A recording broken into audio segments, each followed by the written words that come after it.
Okay, listen. So this happened yesterday, and I was debating whether I wanted to tell this story or not because I know how the internet can be about religion. But hey, I'm a believer, so I'm gonna tell my story. Okay, so I'm bathing my patient, and her brother keep making eye contact, and it's weird, and the vibe is just like really weird. And finally, I say, "Hey, what's going on? Like, what's the deal? Like, you know?" And she said, "Well, my money didn't come this past month, so we've been struggling, and we don't have any food in the house. And I was just gonna ask you if, you could go get us some bread and some sandwich meat or whatever, And I'm like, why would you not tell me that before now? She said, well, because you don't make a lot of money. I said, I know, you're right, I don't. But I'm not gonna let nobody go hungry. Even if I gotta put it on a credit card, I'm gonna make sure you eat.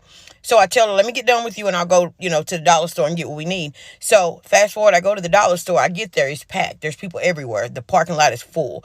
But there's this man sitting on the side of the building, and I could tell he's a homeless man. And it's 104 degrees out. It's hot as heck. And he's sitting out there, and he's just sitting there, and he's sweating, and I already feel my heartstrings pulling. So I said, okay, I'm going to get him some drinks and something when I go in there. So I get him a couple Gatorades, a couple bottles of water, and then I come out and I hand it to him. But y'all, when this man look at me, he's got the bluest freaking eyes I have ever seen. I mean, almost like ice. They didn't even look real. And I just got this chill all over me. Well, I go to my car and I realize I got like a 5 and some 1s in there. So I get the 5s and the 1s. I go back to him and I say, it's not much, but it's the only cash I have.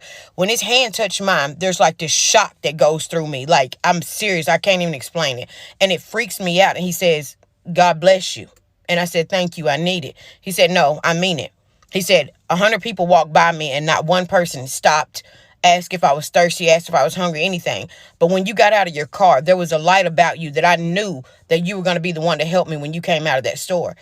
I started freaking out. I started crying. And he said, don't cry.